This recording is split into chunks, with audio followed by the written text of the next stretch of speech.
the biggest news and storylines heading into Week 7 against the Kansas City Chiefs. Coming at you today on the Raiders Report. My name is Mitchell Renz. Today's show is presented by Panda Supps. And if you want to try their brand new caramel protein and their brand new Sleepy, use code Raiders at pandasupps.com for 25% off. That link's going to be down in the comments and in the description of today's show. So here we're going to be looking at the Kansas City Chiefs. I know the Raiders got a win over the Tennessee Titans, and I know the Raiders kind of made the Titans just fire their head coach in Brian Callahan, but let's be real with ourselves here. Now that we're at this position, I know we're 2-4, but you can really flip your entire season around with a win over Kansas City in Arrowhead. Yes, you're only 3-4.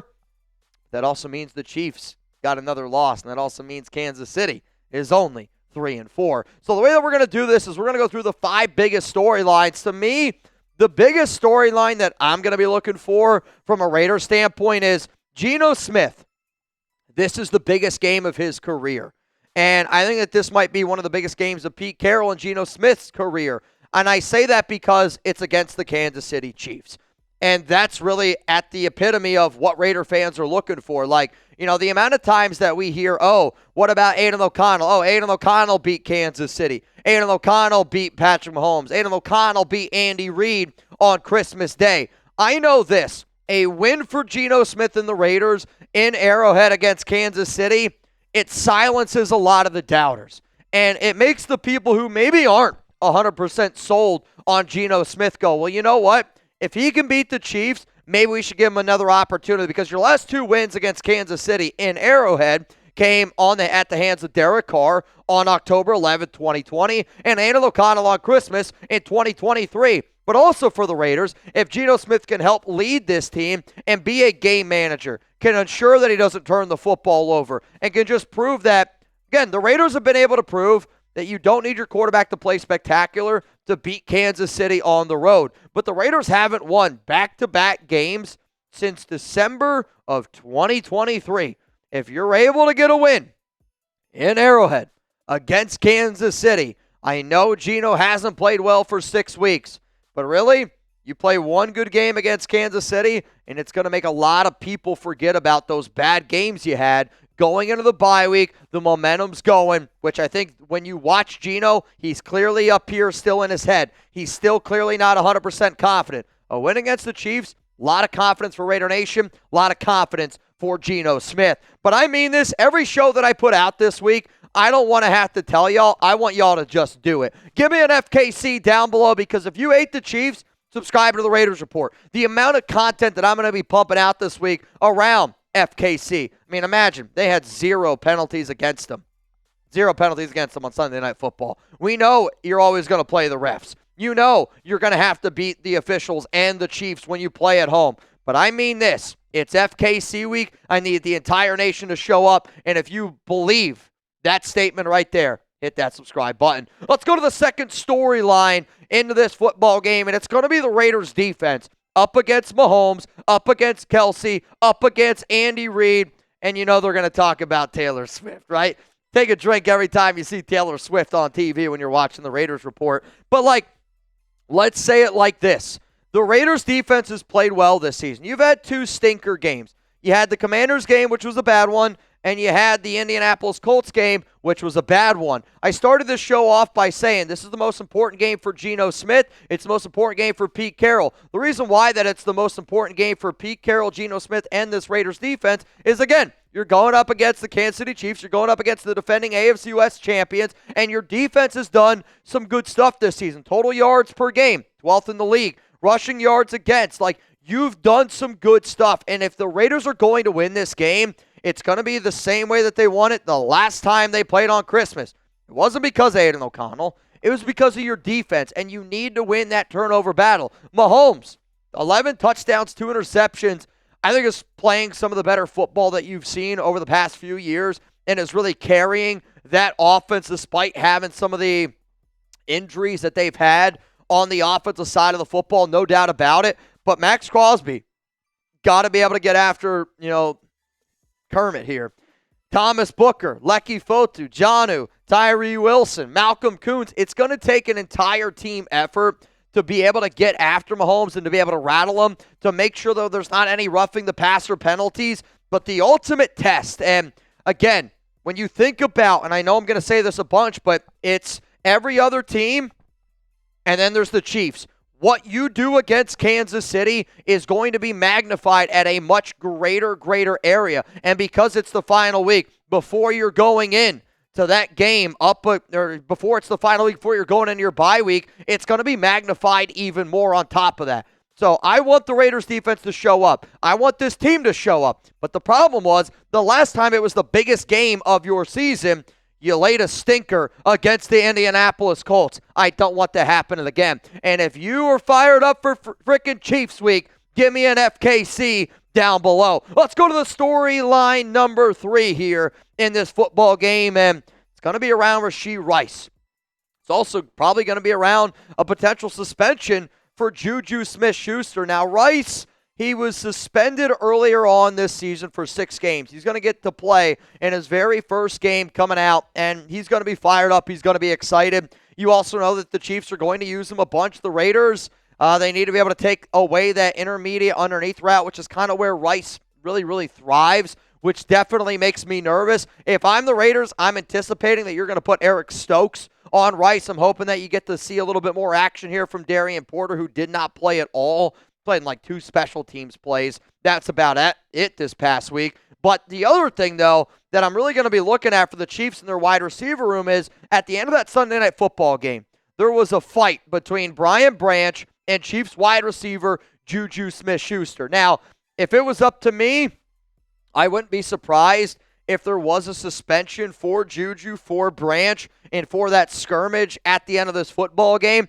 If they lose JuJu, they're going to be able to replace him this game with Rashee Rice. But at the same time, though, I do think Smith-Schuster helps out that offense, and without him, it is going to benefit this Raiders defense from top to bottom. But, if you're the silver and black, you can't just look at the tape that the Chiefs have put on the field over the first 6 weeks. I think what you got to do is you got to, learn from that tape, but then you also need to be able to see what the Chiefs did last season with Rashee Rice. It's going to be a lot of crossing patterns. They're going to use him in the middle of the field. If you're the Raiders defensive coordinator, Patrick Graham, you got to take away the middle of the field. You cannot allow them to just dink and dunk their way down the field, because Mahomes is going to do it. He will take the 4-5. He will take it every single time, and they're just going to march down the field over and over again. The hope is, though, you can actually stop them. Before I get into the next 2 biggest storylines here on the Raiders Report, today's show is sponsored and operated by Panda Sups. And he's got 2 new products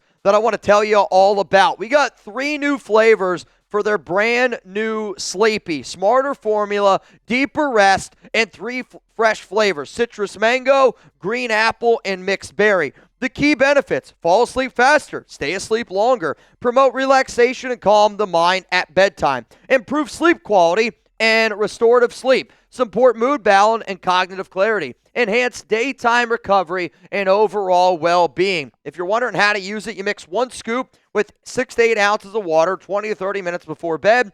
Do not exceed 1 scoop per day. If you're like, why should I trust your premium 3.0 Sleepy? Premium ingredients with transparent labeling, formulated to support sleep onset, sleep quality, daytime recovery, tested and crafted to taste great without sacrificing effectiveness. Also, though, they're brand new protein.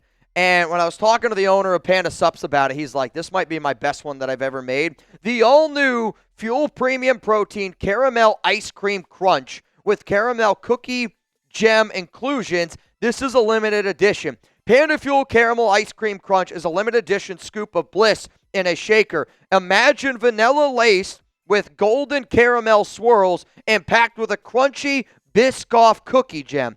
This isn't just another protein powder. It's a creamy, crave-worthy treat that satisfies your sweet tooth. From post-workout recovery to a midday pick-me-up or a late-night dessert, 30 grams of protein has never tasted this good. I personally love Panda Sups, and if y'all want to get the brand new protein or the Sleepy, use code Raiders for 25% off at pandasups.com. That link is going to be available to y'all down in the comments, down in the description of today's show. But I mean this, I love Panda, And Panda, I use every single day. I use their creatine. I use their BCAAs. I use their protein.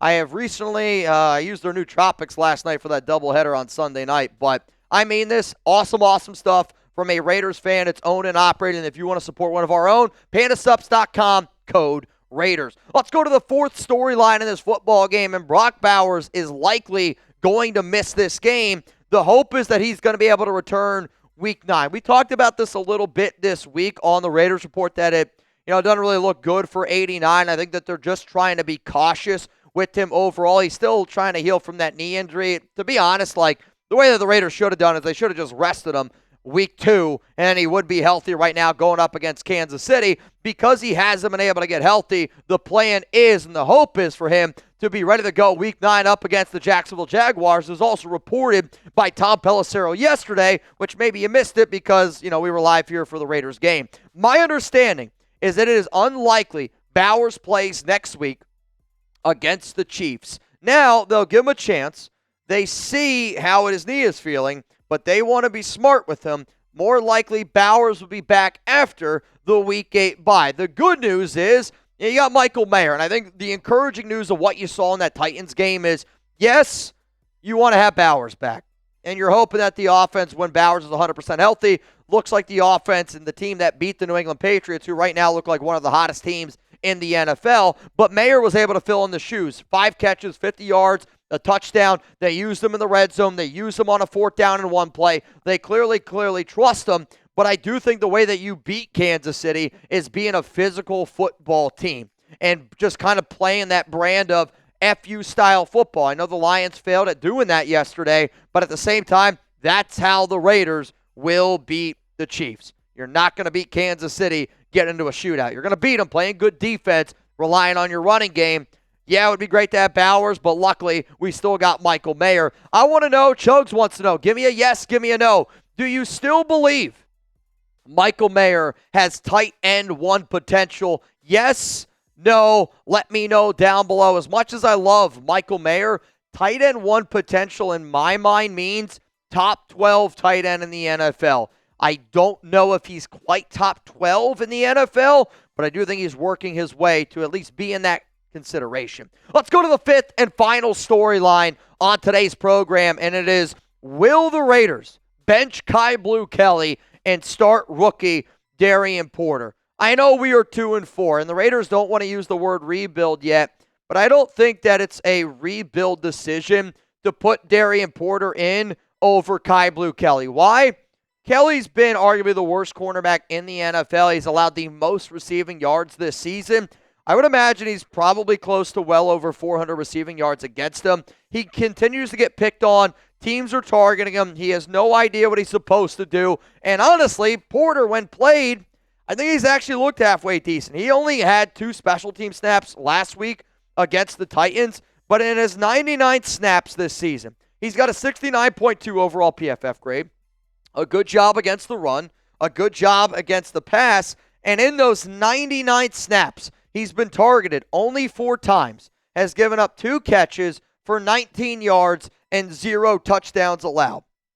I understand that Porter did have some of his issues this offseason and did have some of his issues in the preseason. But at the exact same time, if we're going to sit up here and preach and talk about compete and that it should be everybody going out there and competing for a job, why doesn't Kyu Blu Kelly have to compete for a job? Because he's been horrendous. Our secondary has been horrendous. And I know we gave up only 10 points to Tennessee, but you still gave up 10 points to the Tennessee Titans, who I think are the worst team in the NFL. But my bottom line is this. I care more about the development of Darien Porter than I do Kelly. And, I listened to the post-game presser the other day, and Pete said Kyu Blu was a rookie. I don't know if Pete knows that Kyu Blu's not a rookie, that Darien Porter's a rookie, but somebody that was drafted in the 3rd round who's a good athlete that when it's been on the field has done a good job. I just want to see that a little bit more, and I'm hoping that we see a little bit more of it against the Kansas City Chiefs. If you don't know when I'm going to be live this week, I'm going to be live on Tuesday, 4 p.m. Eastern time, like I always am on Tuesday. Then live Thursday Night Football, and then live an hour before Raiders-Chiefs gets kicked off. I might go live a little bit earlier on this game day That's only because my guy Wild One, shout out to Mount Raidermore, will be here in the building, and we're going to have a little bit of fun with them. So make sure you subscribe. Make sure those notifications are turned on. It's going to be a very jam-packed week here at the Raiders Report.